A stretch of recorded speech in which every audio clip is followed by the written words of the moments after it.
It's a new day on SpaceX Daily, episode 40. It's July 21st, 2026, and I'm Patrick in Vancouver. From the launch pad to the trading floor, here's everything that moved today. Northrop Grumman's robot-armed satellite heads to orbit today on a Falcon 9, moving on-orbit servicing from study to flight hardware. The mission lifts off from Cape Canaveral carrying Northrop Grumman's two-handed robotic satellite repair system. The payload tests autonomous grappling and servicing techniques in low Earth orbit. SpaceX supplies the Falcon 9 booster and upper stage for the ride to the target altitude. The flight adds another data point on pad turnaround times at the Florida site. This launch continues the Falcon 9 reuse program's focus on rapid turnaround after each mission, directly addressing the open question of how many flights a single booster can sustain before major refurbishment. Observers will next watch whether the same first stage returns to flight within the compressed intervals already demonstrated at Cape Canaveral in prior weeks. Internal records show Falcon 9 completed more orbital missions in 2025 than any prior year. The data tracked booster flight counts, turnaround intervals, and payload deployment success rates across both coasts. The metrics quantify how reuse cycles and pad throughput scaled together. Falcon launch cadence and reuse reached record levels in 2025. Today's release of those consolidated numbers supplies the first public baseline against which 2026 flight rate targets can be measured and directly informs the open question of annual launch rate ceiling. The next data release will show whether the same reuse intervals hold when both Florida and California pads operate at simultaneous high cadence. The company announced its first post-IPO earnings release, which automatically ends the initial 30-day lockup for early shareholders. Millions of shares become eligible for sale once the quiet period lifts. The filing gives investors the first public view of quarterly revenue split between launch services and Starlink. SPCX listed on NASDAQ June 12, 2026. The upcoming earnings report will mark the first quarterly update under public company disclosure rules and will test how the dual-class structure affects trading volume once the lockup window opens. Groups filed objections to a proposed exchange of parcels near Boca Chica that would expand SpaceX-controlled acreage. The swap involves federal land currently managed for wildlife habitat. Regulators must now weigh public comments before any transfer proceeds. The outcome directly affects buffer zones around the Starbase production and launch site. Starbase infrastructure readiness remains a tracked limiter on Starship flight rate. Any delay in securing additional buffer land would push back the timeline for expanding the Giga Bay and Mechazilla tower operations already under construction. Federal agencies will next decide whether the objections alter the acreage transfer schedule.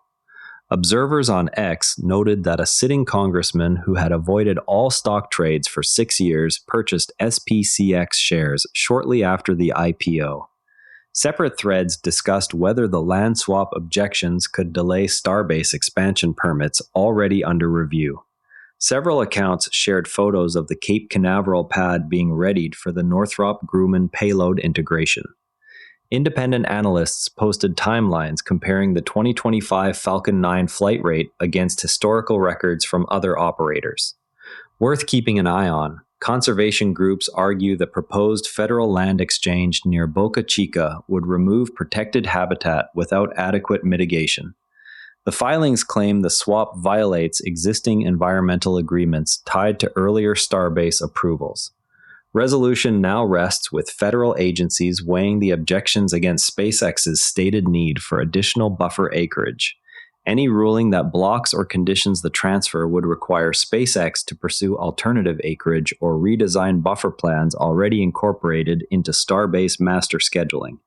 On the AI front, Cursor published analysis showing that agent swarms built from a high-performance planner, paired with a low-cost execution model, shift the economics of large inference workloads. The approach reduces per-token cost while maintaining output quality on coding and planning tasks. The same planner execution split could be applied to on-orbit inference tasks once Starlink laser links connect future orbital accelerators to ground users. Elon Musk's Colossus 2 site drew fresh regulatory scrutiny after reports detailed 59 gas turbines installed without prior federal air permits. The turbines were added to meet immediate power demand for the expanded training cluster.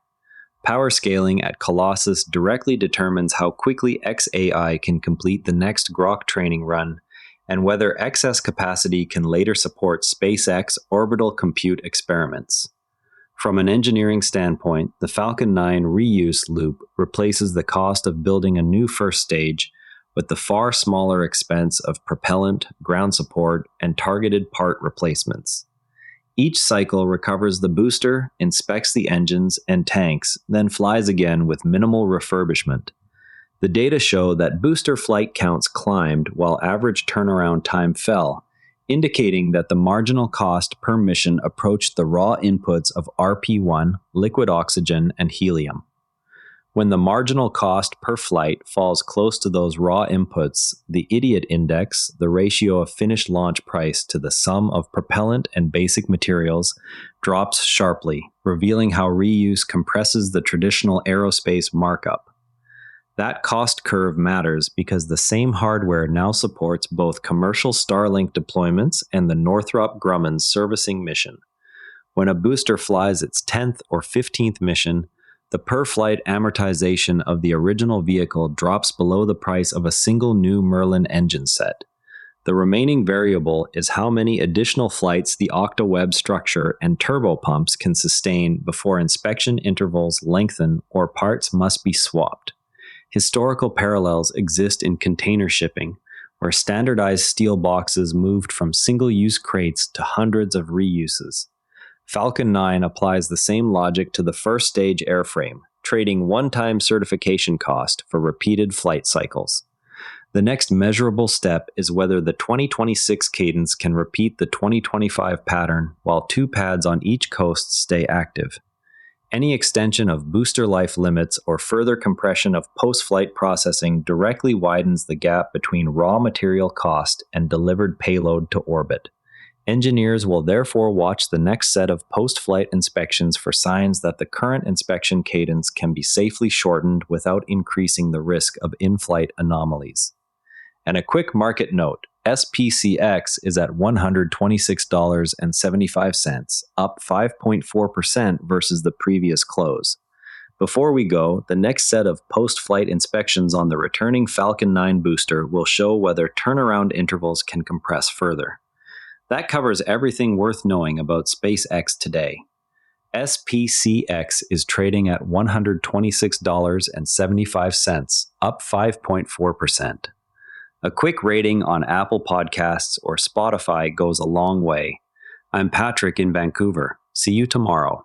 This show comes to you from the NARA network. If you want another sharp daily briefing, Tesla Shorts Time has you covered. Your daily deep dive into everything Tesla. All our shows are free at naranetwork.com. New to the network, naranetwork.com/start-here picks the right daily briefing for you in about 2 minutes. This episode used AI voice synthesis of my voice. Editorial selection and analysis are my own.